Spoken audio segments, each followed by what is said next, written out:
প্রথমত জানি তাকে একজন রাজনৈতিক কর্মী হিসাবে ছাত্র জীবন থেকেই সমাজ বদলে দেওয়ার যে রাজনীতি এসেছিল এবং সেখানে খুব একটা সুবিধা করতে না পেরে শেষে আপনার ওয়েলফেয়ার ইকোনমি বা আপনার কল্যাণমূলক অর্থনীতি বা রাষ্ট্রের কে কীভাবে করে মানুষের উপকার করা যায় সেই দিকে চলে এসেছে। দ্বিতীয়ত তাকে জানি একজন অত্যন্ত ভালো গায়ক হিসেবে, এটা আমার মনে হয় অনেকেই জানেন না, এবং এটা আমি প্রায়ই তার বাসায় যাই তার গান শোনার জন্য। তৃতীয়ত হচ্ছে এই যে সে একজন প্রকৃতই সেই সমস্ত রেয়ার একেবারে রাজনীতিবিদদের মধ্যে একজন যার জনগণের সঙ্গে সম্পর্কটা অত্যন্ত ঘনিষ্ঠ। চতুর্থত তাকে জানি যে সে একজন অত্যন্ত ভালো সংগঠক।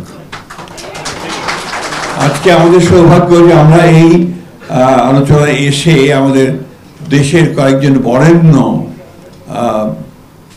পানি বিশেষজ্ঞ, অর্থনীতিবিদ এবং আপনার সমাজবিদ, তাদের সঙ্গে আমরা এখানে তাদের কথা শোনার সৌভাগ্য আমাদের হয়েছে।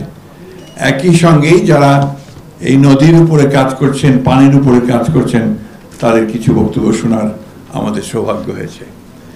আমি বক্তব্য দীর্ঘ করার অবকাশ নেই, কারণ আমি সম্পর্কে খুব বেশি কিছু জানিও না। আমি এটা স্বীকার করে নেওয়া আমার উচিত বলে আমি মনে করি।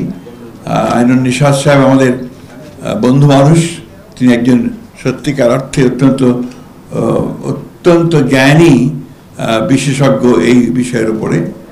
অর্থনীতিবিদ আমাদের দেবপ্রিয় ভট্টাচার্য এবং আমাদের ডক্টর জিল্লুর হুসাইন জিল্লুর আছেন, যারা আমাদেরকে সমৃদ্ধ করেছেন আজকে তাদের জ্ঞান নিয়ে। প্রকৃতপক্ষে যে জিনিসটা আপনার উঠে এসেছে আলোচনার মধ্যে দিয়ে, সেটা হচ্ছে যে বাংলাদেশে যে পদ্মা ব্যারেজ এবং পদ্মা সেতু, এটার প্রয়োজনীয়তাটা এটা অস্বীকার করবার কোনো উপায় নেই।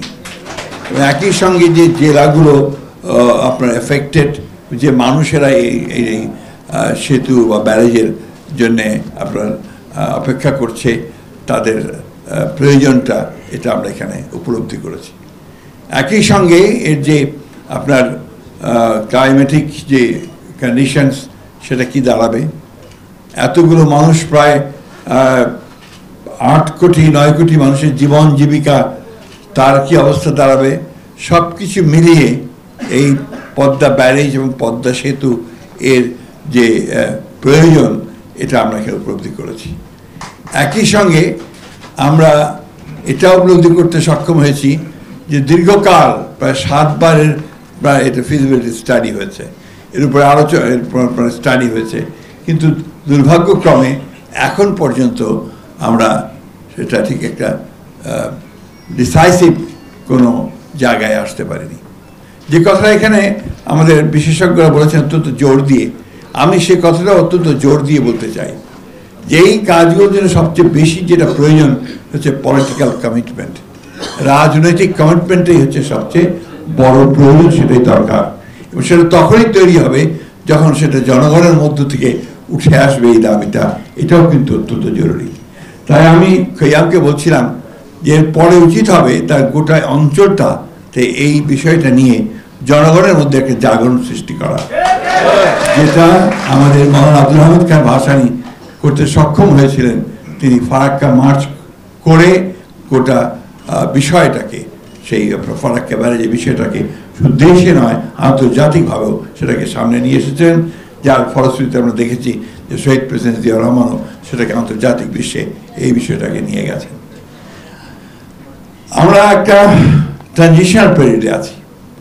ডক্টর দেবপ্রিয় ভট্টাচার্য বলেছেন এবং আমাদের যে হুসাইন জিল্লুরও বলেছেন যে নেক্সট গভর্নমেন্ট, পরবর্তী সরকার, নিঃসন্দেহে পরবর্তী সরকারগুলোকে এই কাজগুলো করতে হবে।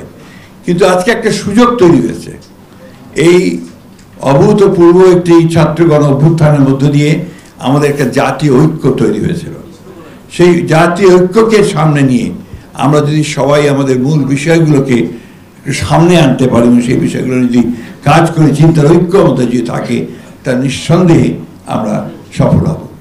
আজকের ফারাক্কা ব্যারেজ বা ফারাক্কা বাঁধ শুধু ফরিদপুর এলাকা, রাজবাড়ী এলাকার সমস্যা নয়, এটা আজকে পুরো দক্ষিণাঞ্চলের সমস্যা।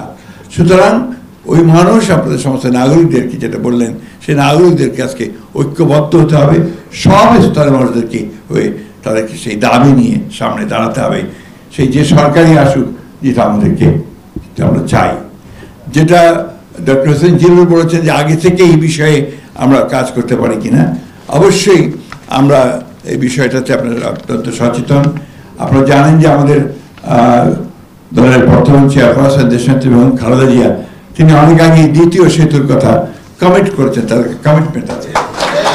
এবং আমরা রাজনৈতিক দল হিসেবে আমরা মনে করি যে এই সমস্ত অঞ্চলগুলোকে, এখানে যেখানে জীবন জীবিকা প্রশ্ন জড়িত আছে, আপনার মানুষের নিরাপত্তার প্রশ্ন আছে, যে প্রশ্নটা আইনুল নিশাত সাহেব করেছেন, যে প্রসঙ্গটা তুলেছেন, অত্যন্ত গুরুত্বপূর্ণ প্রসঙ্গ যে দক্ষিণাঞ্চলের বহু অংশ এখন আপনার মানুষ চলে যাচ্ছে, ছেড়ে যাচ্ছে, কারণ সেটা আর বাসোপযোগী থাকছে না।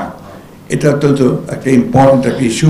আমার মনে হয় পরবর্তী সরকারগুলো শুধু নয়, জনগণেরও এই বিষয়ে অত্যন্ত সজাগ থাকা উচিত। আমি বক্তব্য দীর্ঘ করবো না, আমি শুধু এই কথাটুকু বলেই শেষ করতে চাই, সব কিছুই নির্ভর করবে মানুষের উপরে। আমরা 1971 সালে যুদ্ধ করেছি, দেশ স্বাধীন করেছি। আমরা তারও পূর্বে 52 সালে আমরা ভাষা আন্দোলন করেছি, 69-এ আন্দোলন করেছি, এবং সব শেষে এই দীর্ঘ 15 বছর ফ্যাসিস্টদের বিরুদ্ধে লড়াই করে আমরা একটা জায়গায় পৌঁছেছি। এই জুলাই মাসে, অগাস্ট মাসে আমরা একটা ভয়াবহ দানবীয় একটা সরকারকে আমরা সরাতে সক্ষম হয়েছি। সুতরাং আমরা পারি, আমরা যদি ঐক্যবদ্ধ থাকি আমরা পারি, এবং আমার বিশ্বাস যে আমরা পারবো। আমার রাজনীতিবিদ হিসাবে আমি তো তাদের মতো আপনার টেকনোক্রেটস নই, এবং সেগুলো আমার জানানোর বিষয় নয়। তা আমি এইটুকু বুঝি যে আমার দেশের মানুষের যে পালস, সেটা আমি বুঝি। আমার দেশের মানুষ উপরে উঠতে চায়, উন্নতি চায়, একটা সত্যিকার অর্থে গণতান্ত্রিক ব্যবস্থা চায়, এবং সেই গণতান্ত্রিক ব্যবস্থার মধ্যে দিয়ে কিন্তু সমস্ত বিষয়গুলোর সমাধানের পথ খুঁজে পাওয়া যাবে। অনেকে আজকাল অনেক কথা বলছেন, সংস্কার হচ্ছে, সংস্কার তো আমরা অনেক আগে উপলব্ধি করেছি। আমরা 2016 সালে আমরা প্রথম ভিশন 2030 দিয়েছি, যেখানে আমাদের সমস্ত পরিবর্তনের কথা, সংস্কারের কথা আমরা বিএনপির পক্ষ থেকে বলেছি, বেগম জিয়া বলেছেন। আমরা 22 সালে আমাদের নেতা তারেক রহমান সাহেব 31 দফা দিয়েছেন, যে 31 দফায় আজকে কিন্তু সমস্ত সংস্কারগুলো যে কমিটিগুলো হয়েছে সেই বিষয়গুলো নিয়ে আলোচনা চলছে। সুতরাং আমরা রাজনৈতিক দল হিসেবে আমরা অত্যন্ত সচেতন যে জনগণের যেটা প্রয়োজন এবং কালের যুগের সঙ্গে সঙ্গে যে পরিবর্তনগুলো আনা দরকার, রাষ্ট্র কাঠামোর যে পরিবর্তন আনা দরকার, সে ব্যাপারে আমরা অত্যন্ত সচেতনভাবেই আমরা সামনের দিকে এগোচ্ছি। আমি শেষ করতে চাই এই বলে যে আপনারা যারা আজকে এই উদ্যোগটা নিয়েছেন খোয়াবের নেতৃত্বে, আপনারা সামনের দিকে অত্যন্ত বলিষ্ঠভাবে এগিয়ে যাবেন, পিছিয়ে যাবেন না। মওলানা ভাসানীর যে স্পিরিট, সেই স্পিরিটটাকে সঙ্গে নিয়ে আপনারা এই আন্দোলনকে সামনে নিয়ে যাবেন। অবশ্যই সমস্ত জনগণ আপনাদের সামনে থাকবে, এবং জনগণ থাকলে আগামী দিনের সরকারগুলো আপনাদের সঙ্গে থাকবে বলে আমি বিশ্বাস করি।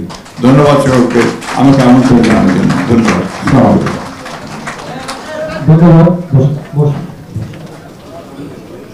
আমি একটু বলি, আমাদের ধন্যবাদ আমাদের মাননীয় মহাশয়।